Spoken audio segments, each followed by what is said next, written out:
Guys, I apologize to her. I apologize to her for her cheating.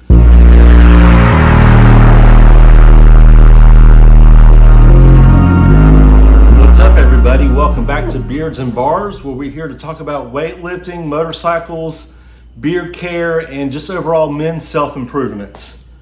And self-improvement is what we're going to talk about today. And I'm going to share a story with you all about the time I was cheated on by a fiance. And you're probably wondering, what does that have to do with beards and working out and all that? Again, self-improvement.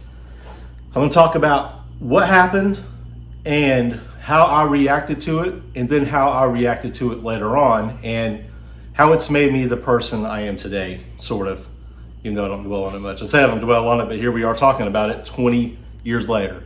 So the date is March 11th, 2002. Now, if you know me, you know that March 11th is literally my birthday. I was born on March 11th, 1979. So if you want to do the math, great. If not, that was my 23rd birthday. So the day I turned 23 years old, I had been with this girl for a little over 2 years. We had been engaged for about 5 or 6 months at that point. We had gotten engaged that previous October. We're going to be married in October. The next October is what I should say. Very young to be engaged, but that's another story. I would not advise it now, but whatever. So, literally 23rd birthday. She leaves to go to her classes and to go to work. We hug and kiss goodbye. I say, I'll see you later. Make sure you're back in time for the birthday dinner. Cool. Nothing out of the ordinary. So I expected her back around 6 o'clock or so. 6 o'clock rolls around, don't see her, don't hear from her. 6:30 rolls around, still haven't seen or heard from her. Time's passing by a little bit. A couple things. I'm like, well, maybe she just got stuck in traffic, so I'll give her some time. A few weeks before that, she'd gotten back late from class, but it was because she had stopped somewhere and actually got me a gift out of the blue. So I was thinking maybe she's just stopping somewhere and getting me a birthday gift. But I left her a message, say, hey, look, if you're out doing that, come home. We got dinner here. We'll get the gift later, whatever. So more time passes. I had a good friend who was with the county EMS system, the emergency system, and I gave him a call. I said, hey, are there any wrecks anywhere in the county between here and the school or here and whatever place? You know, just in case she had gotten in a wreck or in case she was stuck in that traffic. Long story short, nothing, the county was clean. There was no wrecks, everything was fine. Basically, what I'm getting at is she should have been home and she was not in any danger that I was aware of at the time. So everything was good, except she wasn't home on my birthday. So what the heck was going on? Finally, around 9 o'clock, I call her and she finally answered her phone. And I say, hey, look, what's up? Where are you? And she said, I'm spending the night with such and such. It's a mutual friend of ours that she had spent the night with before, maybe, and we'll get into that here in a minute as well. And I said, okay, cool. And I said, no, actually, that's not cool. Today's my birthday. You should be here celebrating with me. Come home. And she was like, no, I'm good.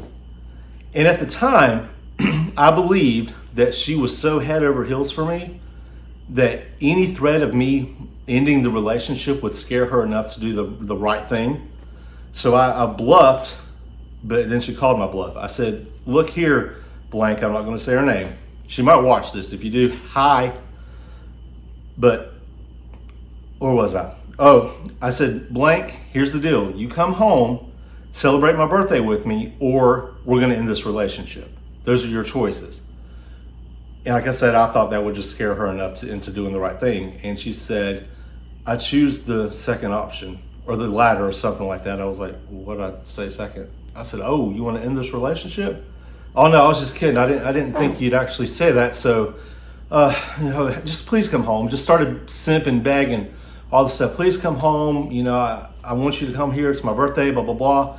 And she said, no, I'm good. I'm going to stay here at blank's house for the night. And basically we left the conversation like that. I said, well, I guess we'll talk about this tomorrow morning. I was tired. I was emotionally drained at this point and whatever. So next morning comes and she finally gets to the house and we're discussing, and I'm thinking things are okay. As far as I knew, she just crashed at a friend's house the night before. Then she reveals to me by the way, I wasn't at blank's house. I was at a guy's house that I'd met at work. And I have been cheating on you with this guy, with an ex, and with somebody else since at least Christmas. And my jaw just dropped. I was like, are you kidding me? Here I thought that everything was great between us, and she drops this bomb on me. And at the time, I was confident, but I wasn't confident. So my mindset went to, well, golly gee, that was my thought. Golly gee, what have I done wrong? What did I do to make this woman cheat on me? I got to fix this. So I apologize to her. I apologize to her for her cheating. That blows my mind now that I actually did that.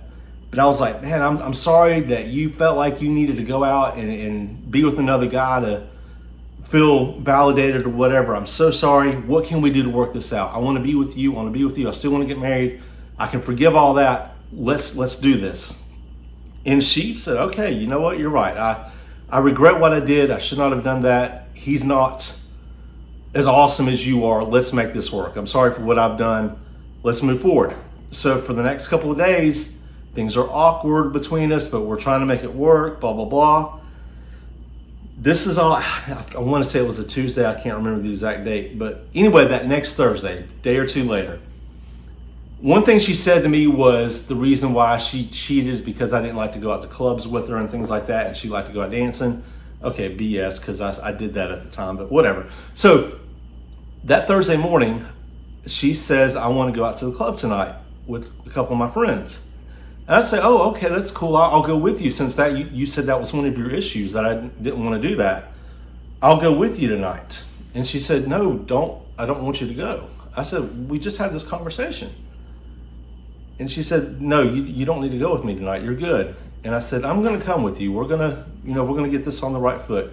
And then she replied with, I can't do the things I want to do if you are there. Obvious red flag. Obvious, like, okay, this is it. This is done. Pack your stuff. You're obviously not going to change. You just said what you said the last couple of days to make me feel better. You're not going to change. Pack your stuff. Get out. And this was, like I said, this was Thursday. I said, I was being nice. I was a nice guy. I said, by tomorrow, go do your stuff at the club. You're single now. Do whatever you want. Tomorrow morning, you come back here. You pack your stuff. You're out. I said, if you're not out, then I will just pack your stuff for you, and you won't like it. So I'm standing up for myself, but I'm heartbroken. I really loved this girl at the time, I thought. And I'm heartbroken. I'm confused. How did this happen? We went from this awesome, cool relationship to now she's just treating me like crap, and I'm sort of allowing it. So go through the motion. She comes back. She packs her stuff. I'm being a jerk to her. I don't care. I could not stand her at this point, but I'm still very sad, very heartbroken. Trying to find closure, trying to, end this on a good note in some way, because it was a decent relationship for a couple years. But I'm still being a jerk. I feel like I'm entitled to it a little bit. And I remember at one point she said, my dad said to me, if you start giving me trouble, to call him and he'll come take care of it. I'm like, call your dad. Let's tell your dad what you've done. And she backed off pretty quick. So she left, got her out of my life. But I'm devastated, guys. I'm heartbroken. I'm just whatever. So I called this mutual friend of ours who she said she was staying with. I'm like, this is what she told me. And she's like, yeah, she never stayed with me. Every time she told you she was with me, she was spending the night at another dude's house. She was basically hoeing herself out. You get paid to be a hoe. She was slutting herself out. I'll just say it like it was, to whoever. We were engaged. She was in college. I was in college, two separate colleges. She said that she would come visit me on the weekends. And then when she got back to her school, she would put her engagement ring and her in her glove box, lock it up, and leave it there until the end of the week when she came back to see me. She acted like a single person, a single girl at her college. I was dumb to this. I'm being loyal as I can, whatever. So yeah, I was cheated on literally on my birthday, plus a lot of time leading up to it. So, but my mindset was still, what did I do wrong? What did I do wrong for this girl to go out and cheat on me? And part of that was because I was reading a book called His Needs, Her Needs. And they're saying there that one reason why people cheat is because their needs aren't getting met.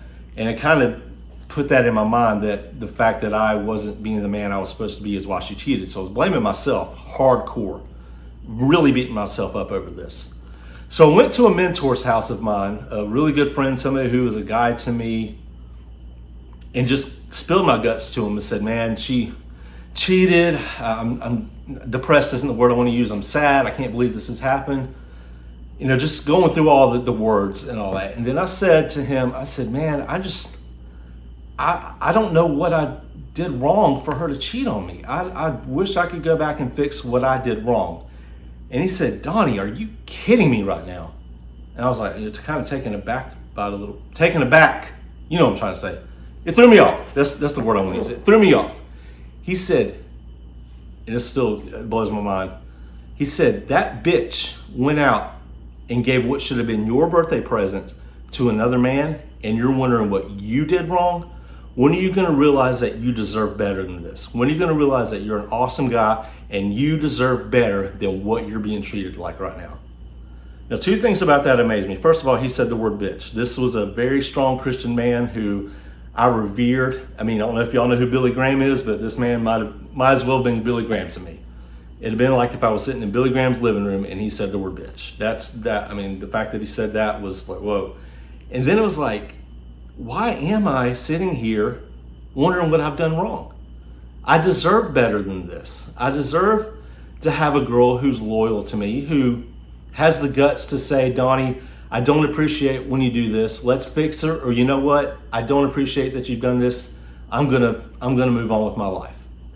And that's the other thing he said to me. He said, you know what? You may have done something wrong. You may not have paid attention to her or whatever. You may have messed up in some way.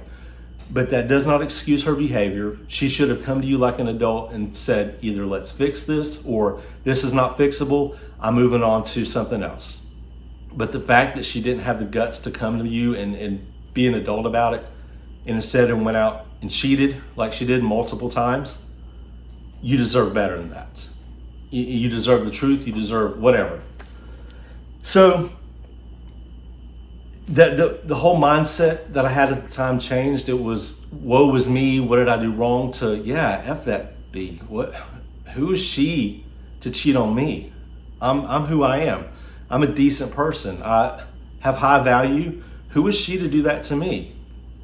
So at that point, I went and put together a list of the qualities I wanted in a female and the qualities that I wanted to bring to the table.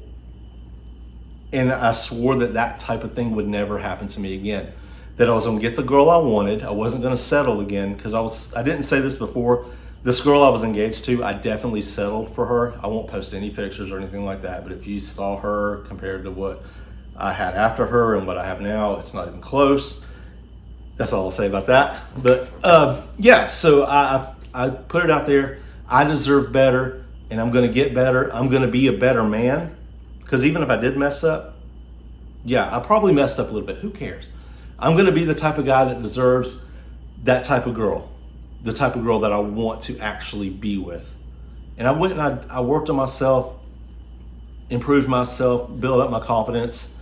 The girl I ended up dating after the cheater, very, very good looking girl, very fun girl. We had our fun time together. That relationship ended because it was just time for it to end. Had a few dates after that relationship, and then ended up meeting my wife now, who was totally awesome. So why do I share this story? Why is it important for me to share this story and kind of not really bash the person who did it, but because it's, like I said, this is a self-improvement moment. I went from being a total simp, a total weak man, to saying I deserve better than this and I'm going to get through this. So I just want to say to you, teenagers, men, boys, whatever you want to categorize yourself as, if you're going through this with a female right now, it gets better, but you have to make a choice for it to be better. Don't put up with that behavior. If a girl cheats on you, she's the one who messed up. It's not you. Even if you did something wrong, she should have had the guts to come to you and say, this is messed up. I'm ending this relationship, or you need to fix this thing. But for her to go out behind your back and cheat on you is so disrespectful. It's so unfair. It's not what you deserve. So if you've been cheated on, you'll get through it. If you're being cheated on, don't put up with that crap. You need to send her packing. No forgiveness, none of this stuff. She needs to get out. All right, so I don't know really what else to add to this other than I'm okay. Obviously, this is like I said, 2002 is when this happened, and it's 2023 now, so 21 years later. All is good, but it taught me not to put up with crap. And that doesn't mean just in relationships. It taught me that you put up with the things that you can, I'm not wording that right. Don't put up with crap. You deserve a great life. You deserve great relationships. You deserve good things, especially if you're going out and there working for them. So that's it. That's all I really got. Didn't say this at the beginning of the video, but again, we got merch. Got the link down in the store, or in the below. The link to the store below. We've got coffee. We got t-shirts. Our supplements are sold out right now as of today, but June 4th they should be back in stock. So pick some of those up. Good stuff. Coffee's really good. T-shirts fit great. I'm not wearing one right now, but the t-shirts fit really awesome. So yeah, go out, enjoy life. Go after what you deserve and deserve the best, guys. I appreciate you, and I'll see you next time.